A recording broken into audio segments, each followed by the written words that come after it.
You set your budget on the first of the month. You feel good about it, everything is organized, the numbers add up, and you tell yourself, this month I've got it. And then by the 10th, maybe the 12th if you're lucky, it's already fallen apart. You're over budget, you've dipped into savings, and you're saying the same thing you always say, next month I'll do better. Here's the truth. Your budget isn't failing because you lack discipline. It's failing because of a mistake you made before the month even started. My name is Ansh, and I spend a lot of time thinking about why smart people make bad financial decisions. If you've tried budgeting over and over and it never seems to work, this video's for you.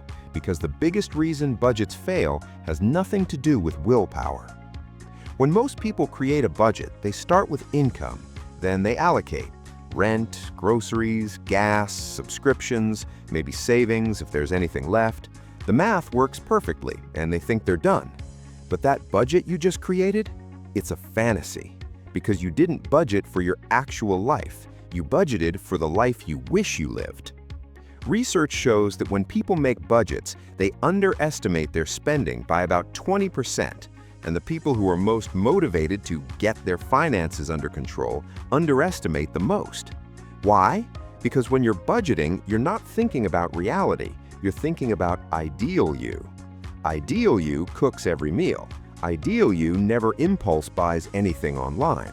Ideal you never forgets a subscription, never has a surprise expense, and never has a long, exhausting day and orders takeout. Real you does, and when real you shows up, ideal you's budget collapses. Here's a simple example. Let's say you budget $200 for groceries. That sounds reasonable. Maybe you read an article that said it's possible with meal prep. What you didn't budget for, food going bad early, friends coming over, that one $8 ingredient you'll only use once, the week you forget to meal prep and order food instead. By week 3, you've spent $280 on groceries and another $90 on takeout. Now you're angry at yourself for failing. But you didn't fail. Your budget was just built on perfect conditions that don't exist. So what's the fix? First, understand this. A budget is not a goal, it's a prediction. And if your prediction is wrong, the budget is useless. That's why most budgets fail at the creation stage, not the execution stage. Before you create a budget, you need data. And that means doing the most uncomfortable thing in personal finance, tracking your spending first. For one full month, don't try to change anything. Don't cut back, don't optimize, just track every dollar. And here's what will happen. You'll be shocked. You'll realize you spend way more on eating out than you thought. You'll find subscriptions you forgot about. You'll see categories of spending you didn't even realize existed. But this is good, because now your budget can be based on truth, not optimism. People who track their spending before budgeting are dramatically more likely to stick to their budget because it reflects real life. Once you have that data, don't make another common mistake, trying to cut everything at once. If you find out you spend $400 a month eating out, cutting it to $50 isn't discipline, it's delusion.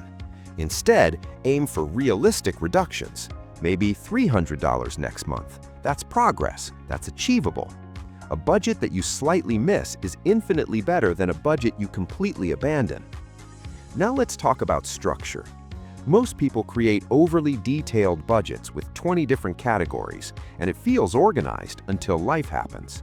You go to Target for shampoo and leave with snacks, a charger, and a birthday card. Now you're stuck deciding which category that goes into. That mental effort adds up, and eventually you stop tracking altogether. What actually works is simplicity. You only need 4 categories: fixed expenses, variable necessities, discretionary spending, and savings. That's it.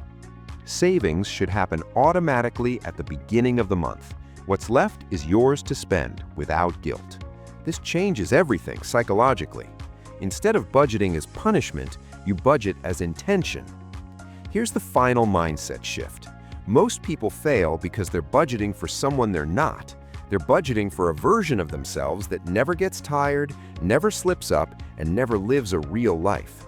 That person doesn't exist. Real you exists, and real you needs a budget that works in the real world. So start with truth. Track your spending, simplify your categories, make small, realistic changes, and automate your savings. That's how you stop failing before the month even starts. Create a budget for real you and build from there.